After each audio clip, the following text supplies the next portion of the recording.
Tahukah kamu siapakah sosok Syekh Abu Bakar bin Salim hingga bisa dikenal di seluruh dunia? Seperti apa sosok beliau? Penasaran kan? Bersama Mirdas, mari kita bahas. Beliau lahir di kota Tarim, Hadramaut pada 13 Jumadil Akhir 919 Hijriah atau bertepatan dengan 28 Agustus 1513 Masehi. Beliau terlahir di dunia ini tidak sendirian karena beliau juga memiliki saudara kembar yang bernama Syekh Aqil bin Salim. Qabilah Al-Attas yang kita kenal saat ini merupakan anak keturunan dari Syekh Aqil bin Salim karena Sahabi Ratib Attas yaitu Al-Habib Umar bin Abdurrahman Al-Attas merupakan cucu beliau. Suatu kebiasaan di tanah Hadramaut bahwa masa kecil anak-anak di sana di bawah naungan didikan orang tuanya. Dan kebiasaan itu juga berlaku di masa kecilnya Syekh Abu Bakar bin Salim. Bahkan di usia kanak-kanak beliau sudah mampu menghafal Al-Quran sepenuhnya dan memiliki semangat belajar yang luar biasa.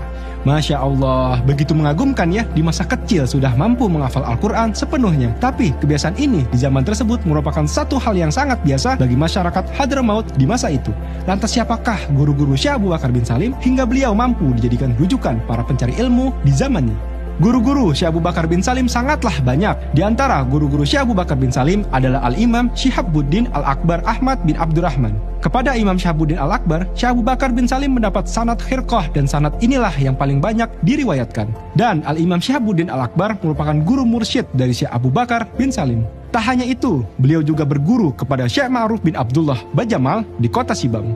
Perjuangan untuk menimba ilmu kepada Syekh Ma'ruf Bajamal tidaklah mudah. Setiap kali Syekh Abu Bakar bin Salim izin untuk menimba ilmu kepada Syekh Ma'ruf selalu ditolak. Akan tetapi Syekh Abu Bakar bin Salim tetap berdiri menunggu di depan rumah Syekh Ma'ruf sekalipun di bawah panasnya terik matahari dan dinginnya angin malam.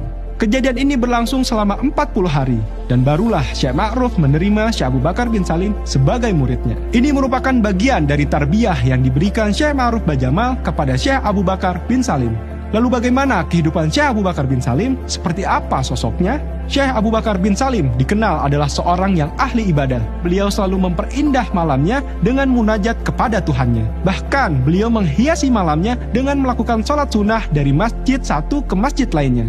Tak hanya itu, sebelum beliau sholat di masjid yang beliau tuju, beliau selalu mengisi air di tempat wudhu dan tempat air minum jamaah di setiap masjid di sana. Dan yang lebih luar biasanya, beliau juga mengisi tempat air minum untuk hewan tunggangan di sekitar masjid di kota Tarim. Sedangkan total masjid di kota Tarim lebih dari 300 masjid. Dan ini dilakukan oleh Syekh Abu Bakar bin Salim setiap malamnya. Hingga suatu hari beliau memutuskan untuk berhijrah di kota Inat yang tak jauh dari kota Tarim guna memperluas dakwahnya.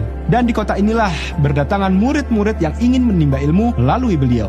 Lantas siapa sajakah murid-murid Syekh Abu Bakar bin Salim? Murid-murid beliau sangatlah banyak dan berasal dari berbagai wilayah di sekitar Hadramaut ataupun mancanegara. Menurut Habib Ali bin Muhammad Al-Habsyi, penulis Maulid Simtud Duror, di antara murid-murid Syekh Abu Bakar bin Salim ada 3 sosok yang betul-betul dipersiapkan dan dibina langsung oleh beliau. Satu di antaranya adalah Said Yusuf bin Abid Al-Hasani Al-Fasi. Said Yusuf merupakan murid Syekh Abu Bakar bin Salim yang datang dari kota Fez di Maroko. Bahkan Syekh Abu Bakar bin Salim wafat di pangkuan Said Yusuf bin Abid Al-Hasani.